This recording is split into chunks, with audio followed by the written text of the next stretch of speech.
Let's turn to this now. The South African Weather Service has issued a yellow level 3 warning for disruptive snowfall over the Western Cape. Meteorologist Axinia Sitabela says that the warning will be extended to an orange level 6 tomorrow as it moves to the Eastern Cape. Let's go to Beaufort West now, where Vaylen Kirtley is there standing by. Vaylen, good to have you. What are we seeing where you are in terms of changes in weather, drops in temperature, but also the readiness overall to be able to respond effectively?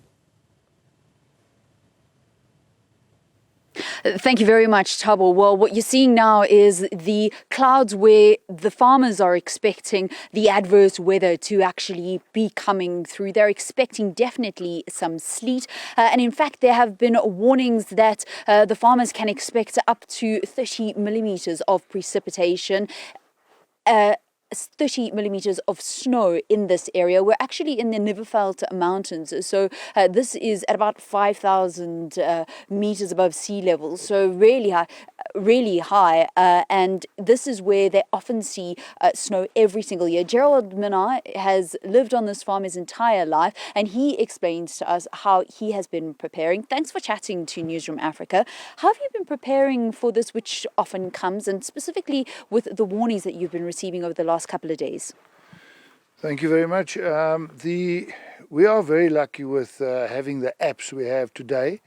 The ability to be able to see forewarned weather coming up, treacherous conditions that might be adverse. And for that reason we are lucky and we are able to prepare ourselves and for our animals and ourselves as well. Previous years when we had the snow we did, conditions were bad because we weren't as forewarned as we are today. So when this happens, they give us at least a 3 or 4 day warning, and for that reason we know which animals to put in which camps, for instance, or in which areas on the property where the vegetation would be a shelter protection for them, and also that the adverse conditions that might appear will not then be as affected, the animals will not be as affected by the weather conditions. So we are lucky to have these weather forecasters. Things do change, they have as they have now. We have still obviously prepared for the worst, but luckily it hasn't ended up the way they predicted it. Yeah. Knowing this area very well, knowing the direction that the bad weather comes from, what are you then expecting overnight? We're expecting still a bit of sleet. It was the predicted heavy snow for us, up to 30 mils of snow, and the snow has now been taken away, but there will definitely be a precipitation. As you can see, the weather pulling in, there will be sleet, which is just at the lower temperatures, the actual raindrops then become icicles, and we will probably have a white, almost like a mealie cover over the ground tomorrow morning when we wake up. That will still be there, but the conditions the temperatures have also, they predicted up to -3 degrees, and now it's only a 0 degrees, so the temperatures will not be as low as predicted. And you mentioned the animals moving into different camps. You here on the farm have got sheep, you've got goats, and you've got cattle. How do you manage all 3 of the different livestock? Well, with my vegetation program and grazing program that I implement on the property, I try and keep them in one camp together.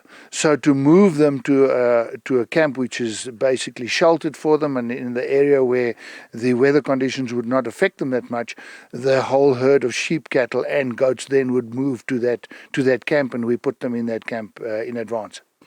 You guys may get snow every year in this area, but some years are much worse than others. Can you tell us about the last time that the snow was really heavy? It was in 2012 was the last time that we really had heavy snow. It was up to 1 meter thick at that stage. I would say with global warming, I would almost blame it on that the conditions and the snow does not lie for as long. In 1970, the snow lay for 3 weeks. In 2012, when we had the meter of snow, it was only down for 6 or 7 days. We were bogged in and we couldn't really get around. We couldn't get our animals. although I still had to take out feed to the animals. The animals are then actually go thirsty. One can't think with snow that they can't get to water because it's covered, and they can't get to vegetation to eat. So we use helicopters to fly food into the animals, and we didn't have much in the line of stock losses, whereas in the 1970 and in 1984 snow, we had huge stock losses. We lost up to 1,000 animals because we didn't have helicopters, we didn't have the weather forewarnings, so the situations were much worse, and we were affected much more than in 2012. So certainly more prepared this time around and these years. Very much, definitely more prepared, and obviously it's because we got weather forecasters that are giving us the warning in advance. Yeah. Gerald Minnar is a farmer here in Beaufort West, speaking to us about his preparations. But as you can hear, certainly the forecasted weather that they were expecting to pull in around about this time after 3 o'clock, we were expecting to have just light snow. That hasn't quite materialized.